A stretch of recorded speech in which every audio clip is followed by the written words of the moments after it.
Send Me Safely Back Again takes the story on from Beat the Drum Slowly. At the end of that one, we've had Williams, Hanley, Pringle, and all the others embarked on ships sailing back for Britain, so they think.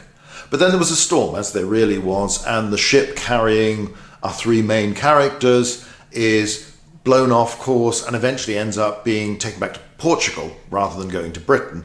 And they get absorbed within the army that was left behind, the remnants that in the spring of 1809 are taken over by Sir Arthur Wellesley, who's returned to Spain having been cleared after the big government investigation over the Convention of Sintra, the peace treaty that allowed the French defeated at Vimero to be carried back to France in British ships along with most of their loot. That was hugely controversial. Sir John Moore's campaign was also hugely controversial, and Moore had the disadvantage of not being able to speak for himself, not being able to explain his decisions. So his reputation was defended by friends, by family, by political allies, but it became very much a political football as various parties, various individuals tried to make capital out of the misfortune by blaming everybody but themselves for the disasters. That's the background. Politically, back in Britain, there's a big debate over what's happened in Spain. Why were things such a failure? How did the campaign go so badly wrong? What should we be doing now? Should we give up on the whole idea?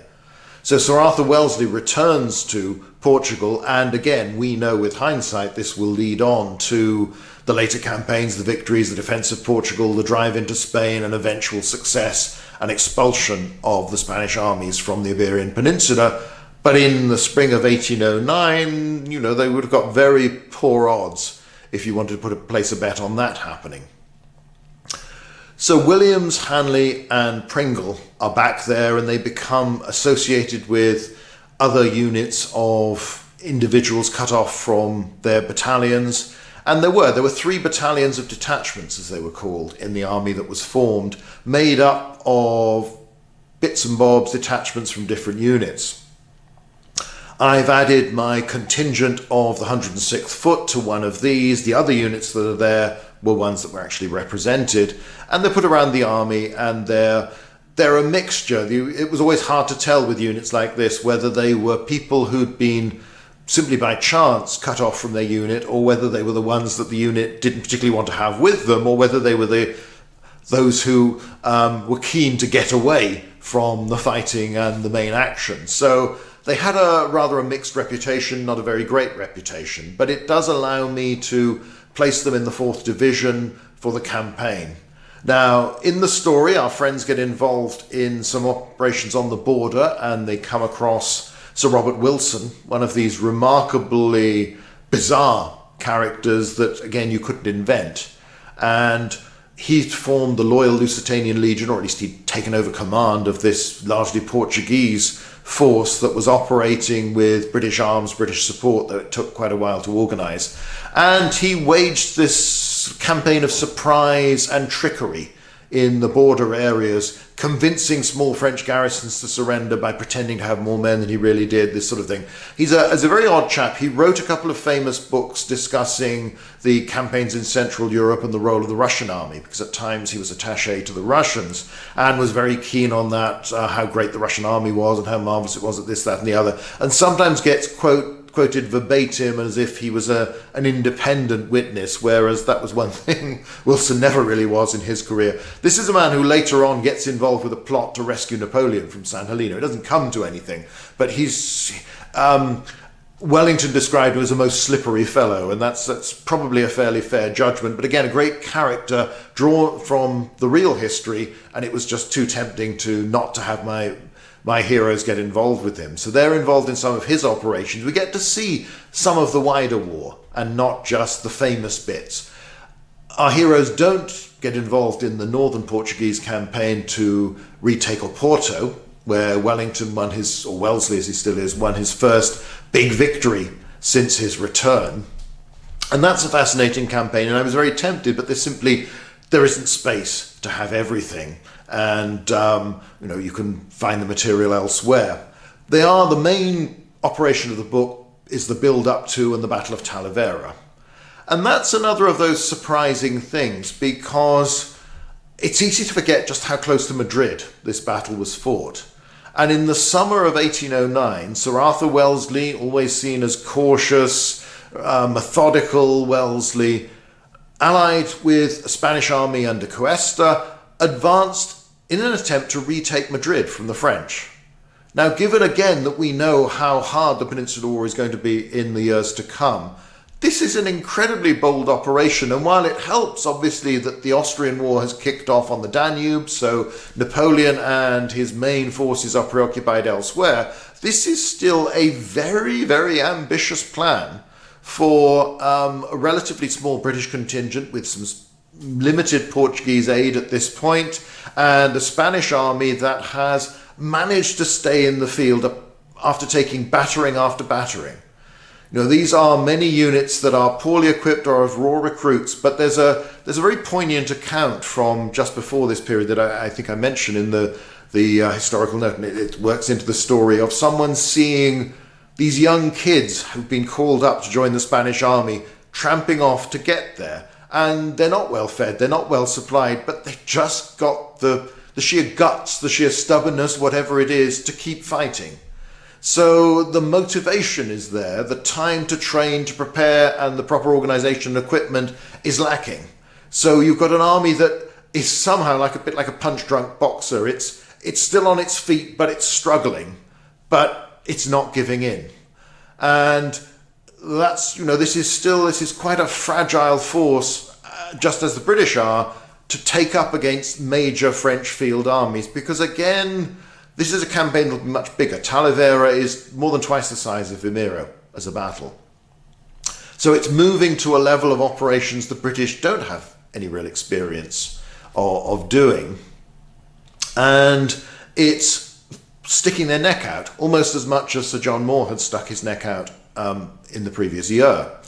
So the strategic context is interesting. The story is about our heroes learning what war's like, learning how to be soldiers. Williams is still lovelorn. He'd thought was getting somewhere with the lovely Jane McAndrews in Beat the Drum Slowly. She's now back in Britain. But there are rumours, he gets letters to suggest that people have been spreading rumours about him, that he's off chasing other women and all this sort of thing, and all the progress he thought he'd made has been dashed to the ground. So some of this story is told in letters, and some of them we've got George Wickham's back in the frame, and so is another rival, another person who dislikes Williams bitterly and is trying to blacken his reputation, damage him as much as possible behind the scenes. And this goes back to friction that we had in True Soldier Gentleman. Again, I try not to give away too much of the plot in case people haven't read it. It's, as I've said so many times with the Vindelander and the other novels, it's very hard to do little pieces on the novels without giving away all the story, and you don't want to spoil the plot for anybody and the twists and turns. But nevertheless, they get involved in the Talavera campaign, which is again not quite as you expect a Peninsular War battle and its stereotype to have been fought and how it plays out. One thing as a historian that strikes me as very interesting is the night before the main battle, the French launched an attack on the Medellin Hill, and Wellington's men are caught completely by surprise. You've got units bivouacking there who didn't think they were in the front line when they really were.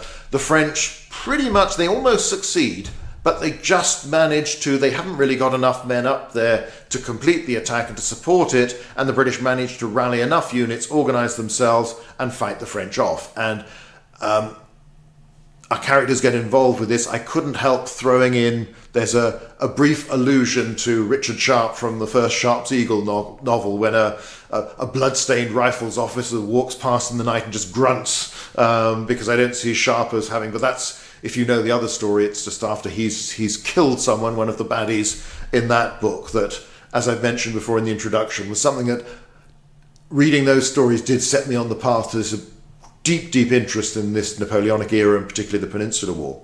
However, the historian in me, going back to that, is surprised by the fact that Sir Arthur Wellesley himself is not with the army when this night attack goes in. He's in the town.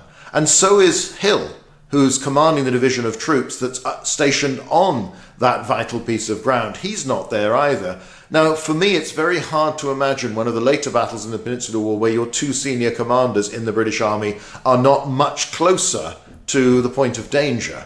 Partly that's an instinct thing, but it's also a best practice that's been established, that they know the French are dangerous opponents, and therefore they need to be far more wary.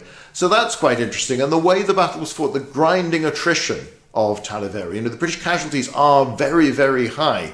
And the battle was an extremely hard fought one that could easily have gone the other way. The British just cling on. Having repulsed the first attack, a lot of them pursue too far, suffer badly, get disorganized, get pushed back by the second French line, and only narrowly is that second attack stopped, and our battalion of detachments is involved in that just as a real one was. So I've tried to put the heroes' individual stories very much in the context of the real events. I hope, as with all the battle accounts in the book, these are good, reliable versions of what really happened, obviously reflecting what was going on around our particular characters and where they are. So they move around a little bit, partly for the benefit so that I can show the reader other bits of the battle. But it's a good story, and it's showing the British learning and learning the hard way. And this campaign will end in failure as well. They repulse the French at Talavera, but the French army is still very much intact. And Wellesley's running out of supplies. The Spanish are struggling to organise enough food for their own men and can't really succeed in doing that. So it's probably not surprising that they weren't really capable of providing enough for the British army as well. And Wellesley has not gone into all the care and trouble and preparation that he will do throughout the rest of the war. So again, it's a sign of him learning, of realising just how much he has to put in place, because if he doesn't, no one else will. And creating a more efficient system of commissaries and supply systems and mule trains and cart trains and baggage trains to bring it to where you want it to be. So again, it's part of this learning curve, and it's a very steep learning curve.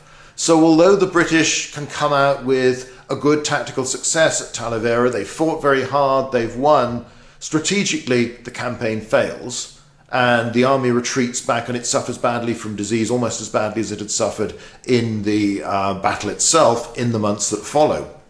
So it's an interesting story, and it's again, the three characters are starting to understand just how grim a business war can be, how dangerous an opponent the French are, that although they have this patriotic we're British, therefore we're going to win idea that does run through so many accounts. The Redcoats did have a very high opinion of themselves, at times rather higher than was probably justified, but over the course of time, and as they win battle after battle, and as they learn, they do come to resemble what they'd always thought they were.